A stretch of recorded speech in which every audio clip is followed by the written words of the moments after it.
in this episode of the Critical Oxygen Podcast. You as an athlete have the ability to gain the most from things that you don't do regularly. So start to understand is now that we have this technology that gives us the ability to test people in a non-lab based setting, we can now give people physiological training zones appealing to those individuals who are looking to optimize their performance. Hi, everyone. Welcome back to the Critical Oxygen Podcast, where we help you optimize your physiology and maximize your athletic potential. I'm your host, Phil Batterson, and today we are joined by Jonah Rosner. He is an applied sports scientist and strength and conditioning coach. Jonah is going to be our expert on all things endurance, performance, and assessment. Jonah, welcome to the show. Thanks for having me, Phil. Yeah, we're really excited. Jonah and I think we met via Instagram, which is, I guess, how kids are meeting these days. For sure. What was the impetus for you? Like, I think you might have reached out to me, or no, maybe I reached out to you. I think you commented on one of my videos where I was doing like a field-based assessment on myself with like some near-infrared spectrometry stuff, some VO2 master stuff. I think you commented on mine if I've ever like utilized Moxie stuff, and then I messaged you, and then we kind of just started chatting and realized because I've listened to some of your podcasts and stuff before, realized we had a lot of similar interests, so kind of just hit it off. Mm-hmm. Yeah, it was one of those things where, it was cool to see somebody utilizing similar technology as I was for, more field-based physiological testing and physiological, variable determination. And I think the first time I saw you was like VO2 Master not retweeted, but like shared a video of you doing, an analysis on somebody who's like a big YouTube guy. Yeah. I've been doing some YouTube guys, so yeah, I think you're right. Yeah, so that's really cool. So I'm interested today in kind of like I want to help the audience get to know you a little bit more. Obviously, I've looked at your Instagram and am familiar with your work and all of that, but let the audience know, like, what's your background, what got you into kind of sports science and then endurance sports at the end of the day. Yeah, no, for sure. So Jonah, as Phil mentioned, applied sports scientist, strength coach from the New York City area originally, and that's where I am now. In between there, was fortunate enough to pursue like a sports science, strength and conditioning career, actually in American professional sports. So I ended up originally going for my master's degree at University of Texas, Austin. And that lab is very endurance science based with Dr. Ed Coyle, who was my master's advisor, obviously. Him and Dr. Joyner did some of the original work together on like determinants of actual marathon performance. Mm-hmm. So I was working for their lab and also working for the University of Texas men's basketball team at the time. And at the basketball team, I was exposed to a lot of like the neuromuscular based testing. So things like force plates, accelerometers, like linear positioning systems for load monitoring. And then in the lab, I was getting a lot of the endurance science related education, and then also things like metabolic cart testing, like doing a lot of stuff with like maximum anaerobic speed, all those different kinds of testing they were doing there. So it's kind of the best of both worlds. Mm-hmm. From there, I was fortunate enough to work in professional soccer in the MLS. And then along those lines was making a lot of connections, just like with people in the NBA, exposed to a lot of those strength and conditioning coaches, sports scientists. And then before I knew it, I was got an opportunity in the NFL where I was a sports scientist. And yeah, that was an unbelievable opportunity, obviously, because in the NFL, you're exposed to a lot of the resources and just education that's going to really gave me access to things that allowed me to really push myself in regards to the way I thought about things. So just access to things like all the force plates, like GPS systems, like any kind of like load velocity testing. We're doing spritzing, all those different tools that are really interesting nowadays, and gave me a lot of background on the neuromuscular testing. And then was fortunate enough to be able to combine that with my exercise science graduate degree, more on the endurance side, to really kind of look at an athlete from a holistic standpoint. So finished up my time in the NFL, moved back here to New York City, and essentially kind of found that there was a demand for a lot of wearable technology or sports science. I'm sure you're aware, like just general population now, where there's a large interest in like all the wearable tech, like people are interested in like those sleepness scores, all those things along those lines. So I was fortunate enough to have a lot of the technology with me that I utilized in the NFL, whether it was like force plates, accelerometers, but then obviously some of the stuff you have a large background in as well, like lactate testing, VO2 master, near infrared spectrometry. And so there's a huge running community here in New York City, and then also just a huge interest in like overall health and longevity. So a lot of that technology and the physiological testing we do applies very well to all those demographics. So kind of just started my own little business here where I was doing a little bit of neuromuscular testing and then metabolic testing as well, combining all those results and trying to give people just like a very individualized exercise intervention based on what the results were saying. It's been really fun so far. Yeah, that's something that I think is really important for people to really start to understand is now that we have this technology that gives us the ability to test people in a non-lab based setting, we can now give people physiological training zones rather than just having something like, oh, you're what's your max heart rate, and then go like 10% decrements down, because you and I both Yeah. know that that's not that's not true physiology and zone based work. And some of those estimates can be way off, and you never know unless you actually measure them. So by actually going and getting a test and doing these tests and like repeatedly over time, you actually can figure out what is best or how to best train your physiology to get the most out of it, which I think is it's one of those things where it's not appealing to everybody, but it's appealing to those individuals who are looking to optimize their performance, which I think is kind of like, again, what this podcast is all about. Optimize your physiology, maximize your endurance potential. Yeah, I think you brought up a good point there. The word optimization is something that I always bring up when I'm working with a new individual client. Like maybe some of this physiological testing, to be honest, is probably unnecessary for someone who's first getting into endurance sport or any kind of sport, because when you're so novel, so new, any kind of training stimulus is probably going to have some benefits, right? Right. But as you have been exposed to higher training stimuluses and some of the adaptive pathways have kind of been saturated, we know that being very specific with the training intervention matters, and very specific with interventions relative to like the demands of your event. Like obviously you and I know like the demands of running a marathon are very different than running an 800.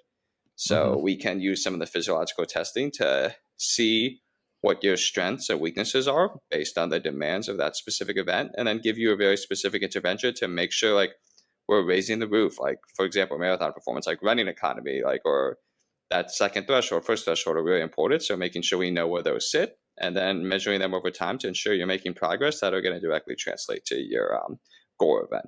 Yeah, no, 100% agree. I think you posted something today that was, like how you have progressed in your physiological determinants of performance over time. So I'd love to dig into that.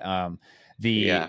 So basically, it's like practice what you preach. I think, Yeah. Jonah was like, well, I should probably be testing myself, and I should probably be doing this sort of physiological test. So I guess you can just take it away. So what did you do? Yep. How did you intervene? And then what were the results of that, kind of Yeah. intervention? No, I think it was getting a lot of reactions. I know on Instagram, I think the first thing I want to like precursor, I just want to say is like my training age of late for a lot of the endurance stuff was low. When you work in the NFL, you tend to lift a lot of weight and pretty much only lift a lot of weight. You tend not to be focused as much as the endurance side. You don't go out for long runs. So I've always had a large history of running, but I definitely wasn't exposing myself to a lot of the volume or intensity, which historically I had been for a few years. So then when I started getting back into marathon training, I would say a lot of the gains are probably just from being exposed to very novel stimulus again. But I can go over, just give you a quick rundown. So obviously, like you and I have talked about this, like what are the determinants of marathon performance that are pretty, like if you have the technology, you can measure. And it's like VO2 max, obviously probably not the most important, but we know it still has some levels of correlation. But then also things like your first metabolic threshold, however you like, whether it's ventilatory, lactate.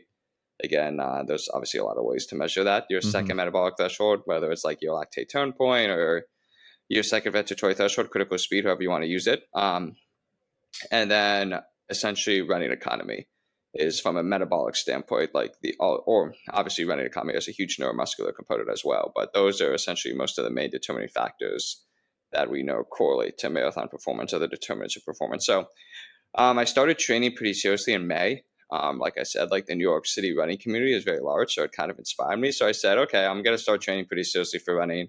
Like I've done a lot of research about what like some of the legendary running coaches are doing, and been fortunate enough to talk to them, and they've inspired me a lot. So it's like, I'm just going to design my own plan for a goal marathon. I signed up for a Philly marathon, which is not till that in November. So I knew I had a long time. And so I did all that baseline testing, did like a regular step test on myself, also like a 4-1 assessment. And from all that information, I was able to get all my, with the VO2 master, I used near-infrared spectrometry, lactate as well. Was able to get my VO2 max, which at that point was a 53 from VO2 master. Then did my ventilatory thresholds confirmed with lactate and the near-infrared spectrometry. So, I mean, when I first started, like my first threshold was like low 9s, 913, I'm pretty sure exact. In and then like my pace? second, yeah, like, so I compared art to like pace, like minutes per mile, because that just makes it very practical. Yep. And then my first, then my second one was like 7s. I'll have to pull up the exact one, but I'm pretty sure it's like low to low 7s for my second metabolic threshold. And then running economy for the, I measured running economy at like a 7x more pace, which is standard. So I measured it at 7 minutes per mile. And essentially my running economy at there was 47 millimeters per kilogram per minute. So essentially just like my energetic cost of running, to simplify it. And so then the goal was to, like, we know that if I increase some of these physiological variables, like it's going to raise the ceiling for my marathon performance. So then my goal is essentially like, I'm going to do like a 3-month base, not a base build, but like a very general prep where I'm looking at like some of the physiological basis to support very specific marathon training.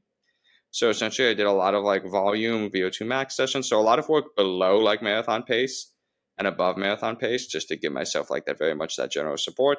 And then slowly I've been working more and more specific, and I'm about to enter a very specific phase of training. Yeah, and I'm sure we'll bring this up in another podcast. But there was a training day that he had where he did 27 miles. Just I did 28 on Saturday, dude. I went one more, man. Well, it's just in good training.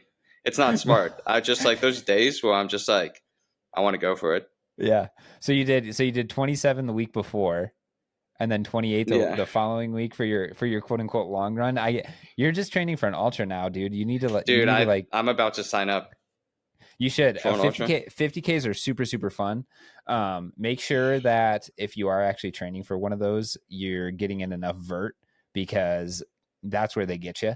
It's like, oh yeah, on paper, like 50K, whatever. Like if you're running on the road, you could easily do that right now, right? With a 28-mile long run is like easy. But as soon as they start to add in vert, I did one in May, and there was, I think, 6,000 feet of elevation gain and loss during the entire race. And it's just another beast, right? One of the important things for pacing a race, right, is to maintain or stay below kind of whatever threshold you're racing to. And as soon as you go over it, it's just an inordinate amount of time of like trying to like recover. And those hills make you go over that threshold unless you slow down and walk.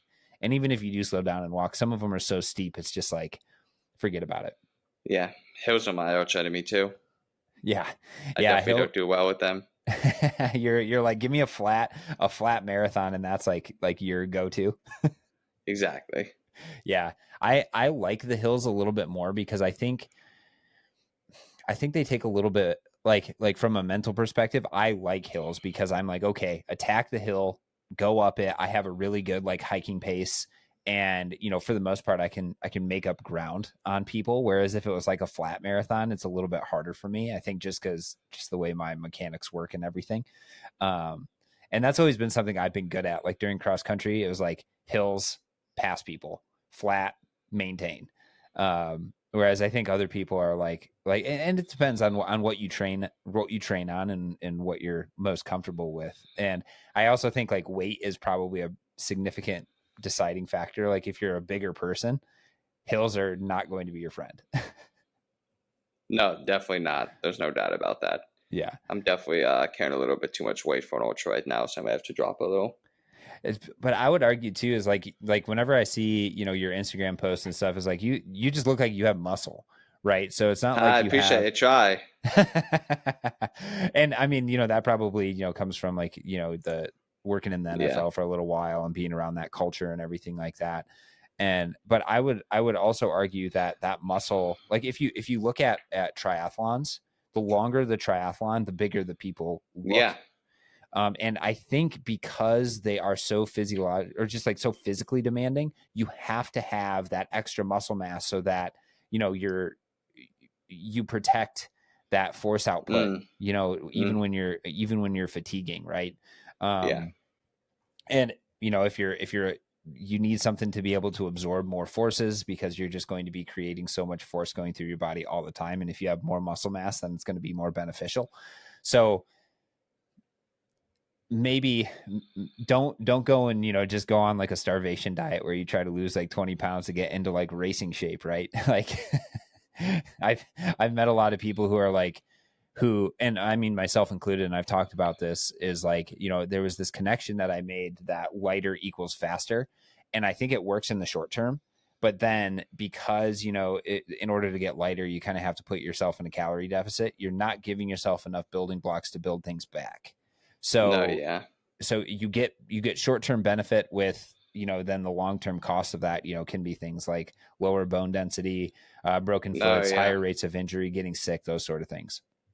Yeah. No, I definitely completely agree. I think we have historically like had this idea that if you weigh less, like it's going to improve running economy, and obviously there's some truth to that. If you have less overall mass to carry, like you theoretically would have a higher running economy. But you're right, like to lose some of that weight, like you need to be in a caloric deficit, and if you're underfed from a calorie standpoint, but then also like a carbohydrate standpoint, we know that can have some large term cascading effects in regards to like increased risk for for bone stress injuries due to like the decreased bone mineral density, but then also some of the really interesting stuff about just like what about overall training quality? Like if you're Mm-hmm. not fueled for training and you're not getting the right intensity from training, like that's probably going to diminish some of the adaptations as well, which could Right. have some interesting effects on your overall training. Yeah, for sure. I think too, like we make this connection, like, oh, all of these marathon runners, all of these like elite level runners are small, so therefore I need to be small as well. But I think we miss kind of the adaptations that lead to them being slighter in build, right? They've done Yeah, so much running and so much work that they're probably going to be more type 1 dominant. They're going to be a little less strong because of like when you're running 100 miles a week, you're you you're kind of interfering with that ability to actually gain like muscle and strength. exactly. So as opposed to like, it wasn't like Eliud Kipchoge was just like 200 pounds and then he went down to 140 and all of a sudden he got fast. He was always pretty light, and he's just, but he was eating in a caloric surplus or a caloric maintenance the entire time, which allowed him to stay consistent. And then that consistency has then led him to, now win, I think his fifth Berlin marathon. And he crushed it. This weekend. So I think we take it out of context and we don't then think about what actually had to happen in order for that body type to present itself in a sense. No, there's no doubt. I couldn't agree more. Yeah. So that's pretty cool. How are you feeling after that, the 28 miler? I think people like is something like a lot of people have been messaging me and surprised or just like how you because I'm running like 70 to 90 miles a week any given week. I'm Okay. lifting like 5 or 6 days a week. And people are just like, how's your body responding to like that kind of volume? Like how are you handling it? Like you went from essentially running no miles a week or like maybe 5 to 10 miles a week to like running like how the serious marathoners around here are running.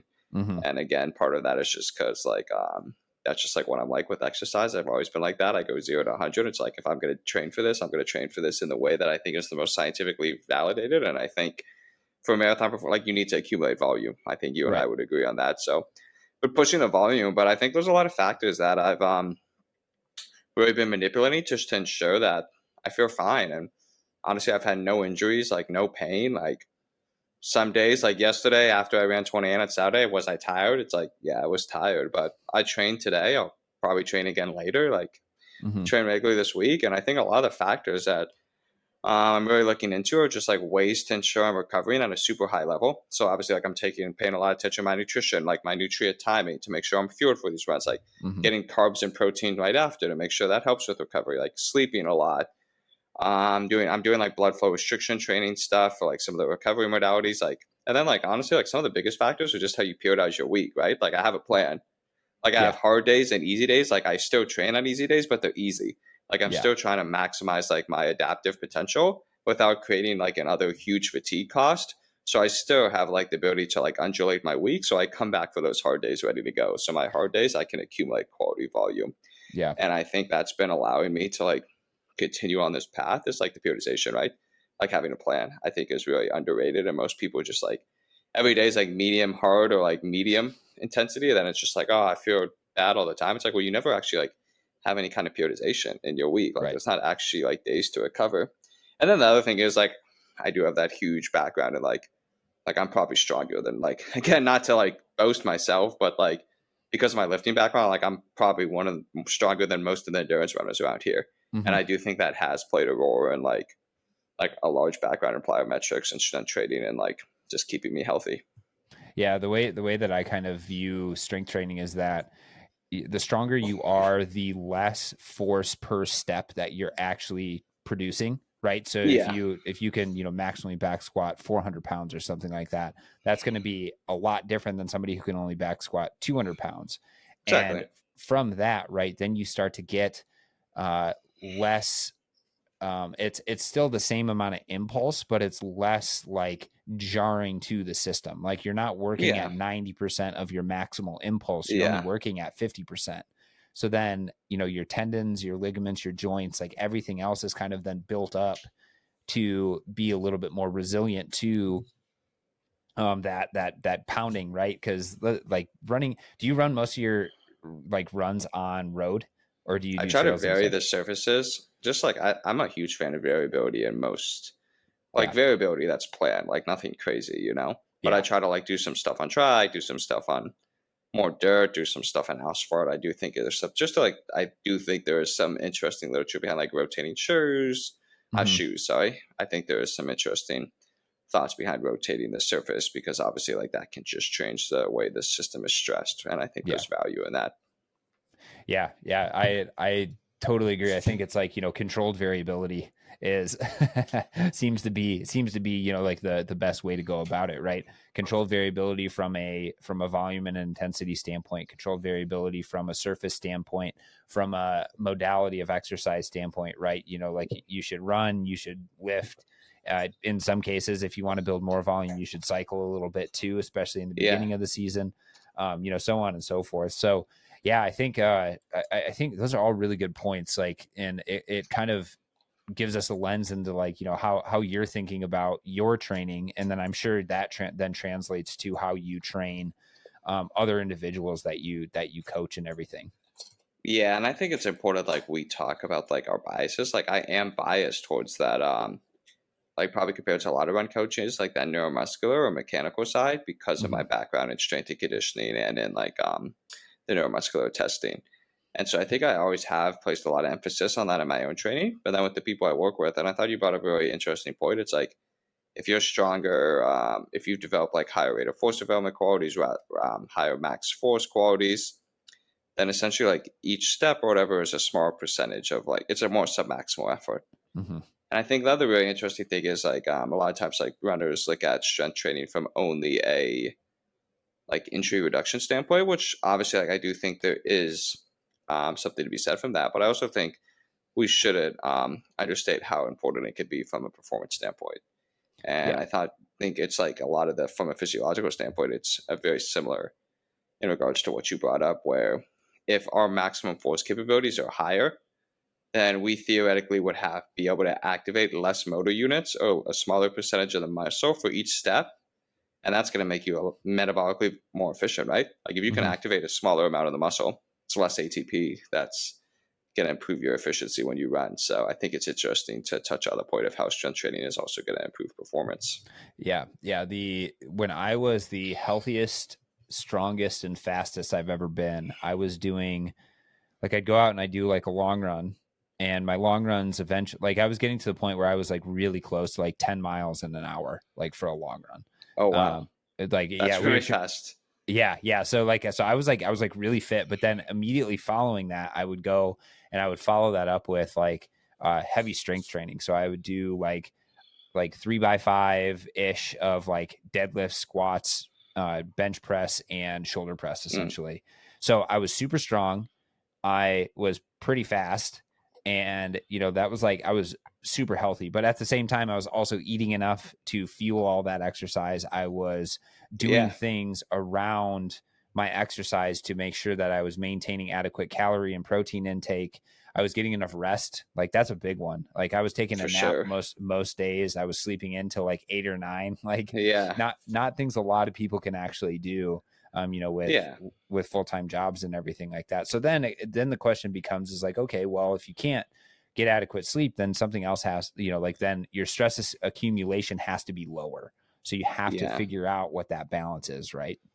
exactly. Because we have like theoretically like a set point or a set cap as like stress and also like energy availability, right? So it's Mhm. about picking and choosing where we're going to distribute that stress and that energy, those resources that are going to have the highest return on investment. And I think it's an interesting transition to where the testing becomes valuable, right? Because now, like for each individual, where we allocate most of our time or the resources to get the highest return on investment is going to depend on them. And like that's where the Mhm. testing can be very powerful. Like for someone like myself, like I do my force plate testing, for example, I'm stronger and more powerful than 99% of the runners I've tested. And like I'm going to keep lifting because I think it's important to maintain those qualities, but I'm not going to put so much focus or volume in there like and throughout my week to try to increase a lot of those physiological qualities of like strength, power, or some of the plyometric, the Right. stretch holding stuff. Because it's like I have all those adaptations, and for me to continue to adapt there, it's going to require a high input. Mhm. And but from like the metabolic standpoint, like I wasn't as strong because my background isn't in that side, and so I realize now, like for my own training, like most of my emphasis was on like the conditioning component of running, like actually like running, like giving myself track sessions, like high volume sessions, like some of the aerobic stuff. And for me, it was going to have a much larger return on investment. Where essentially, like you look at some of these runners who are already accumulating like 120 miles per week of running, and obviously, like that's important. That's what some of them need to for their Mhm. goals. But at the same time, like how much is increasing?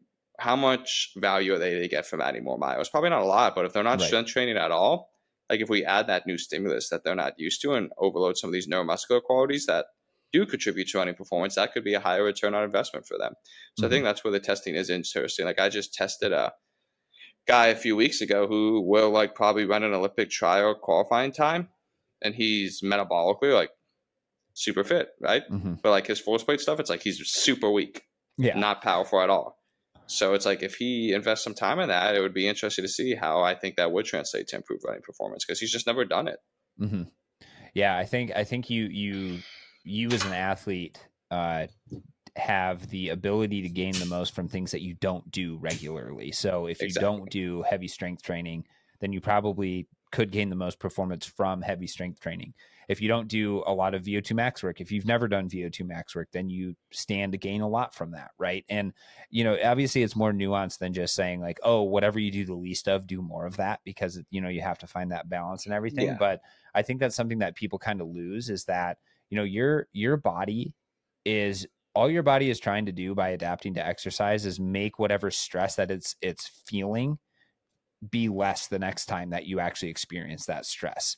So if you're always putting your body under the same exact stress, for example, Mm, I'm sure you see this a ton in the New York running community. You see individuals who are just like running like low zone 2 or like high zone 2, mid zone 3 sort of work all the time, and then they don't vary it at all. They might do a long run on the weekends, but it's still the same pace the entire time, and you're like, well, what if we reduce that speed for the most part, introduced one hard workout a week, and then did your longer runs a little bit easier? Like, and then then all of a sudden they're adapting even more because they've just gotten so used to that pace, and it's also high fatigue, that they're just plateauing, and they're like, well, why am I not getting better? I'm adding more volume, I'm doing all this sort of stuff, and you're like, well, it's because you're doing the same thing every single day.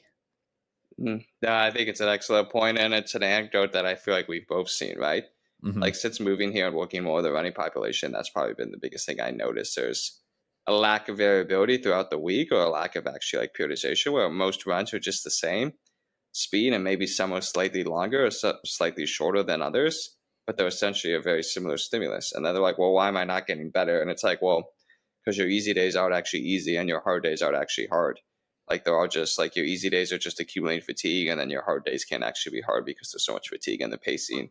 There actually isn't too much variability in it when you actually go down and look at it. And I think, like you said, like I think that's a huge potential for just a lot of people making progress, just adding some extra variability to the training and making sure like your easy days are actually easy, and that your hard days you actually are getting whatever stimulus you're actually looking for those hard days. Yeah, and I think that sort of sentiment is really lost when you go and you try to just get a cookie cutter training plan. Like you're like, oh, I'm going to spend $50 on this couch to 5K, couch to marathon, sort of thing. It's going to tell me to, just do mileage essentially. And yes, there are better cookie cutter training plans than others. Like obviously ones that will, modulate your volume, modulate your intensity, do things like that. But I think a lot of people are just like, oh, and like for individuals who are just getting into the sport, doing anything is better than doing nothing. So that's like the first hurdle, right? Is like, just do something. And then when you start to get into kind of like, okay, well, I've done a couple marathons, or I want to do things in a more optimal way. Then you start to say, okay, well, how can I actually track my intensity, track my volume over time, and then modulate those throughout the week? And obviously, it's like, we'll talk about polarized and pyramidal training at some point, because there's definitely, like groups and papers that have been written that are like, oh, well, pyramidal train or polarized training is the single best way to get better at sport. But I could also argue differently that if you're running a marathon or something a little bit longer, then that's not going to be sport specific enough for you to optimize your training and optimize that endurance performance, especially getting closer to the race, right? If you're far out from a race or something like that, just do whatever the, kind of like a general training plan is going to be adequate. Kind of like you were saying, right? Like you were doing a lot of training below marathon pace, and then a lot of training above marathon pace, obviously a little bit less. But then as you're getting closer to that marathon, you're getting more and more specific towards what that marathon is actually going to entail. Like, is your goal like Boston Marathon qualifier? Yeah, that's the goal, to run a BQ time. Yeah. So for me, I think it would be like 3 hours or a little below 3 hours. Yeah, like I think it's like 650 something pace, right? Yeah. So again, like that's where some of like these thresholds and like the measurements become really interesting. Like, because I know my marathon pace is gonna have to be below my second metabolic threshold. Right. And so like I'm gonna put a lot of emphasis on raising that as high as I possibly can, because by raising the roof on that second threshold, it theoretically should give me like kind of more room to play around with for my actual marathon pace. Mm-hmm. So my marathon pace can be faster. No, and I thought you brought up a very excellent point. Like, I think obviously you get into huge debates about like, oh, polarized versus pyramidal trading, and polarized trading is the best. And like you talk to most people here, and like they were just like, well, I do 80% of my runs slow and 20% fast, because that's just what they've heard, and like that's Right. like that's what's supposed to be right. And it's like, yeah, like the majority of your runs probably should be slow. So like your high quality training days are high quality days, but then it's like you look at their program, it's like, well, you never actually do anything at marathon pace though, because it's like you're doing stuff slow and you're doing stuff like some of their stuff fast, and even the fast stuff is probably too fast. And so like for me, like as I'm getting closer to this marathon, like I'm doing a lot of stuff that probably is like in that sweet spot zone now. Like I'm starting to accumulate more and more volume there. Like I'm taking like an approach that for me is something you've seen popped up among some of the elites recently that I really agree with. And it's like slightly lower intensity approach, but more in that sweet spot. So accumulating more volume between that first and second threshold.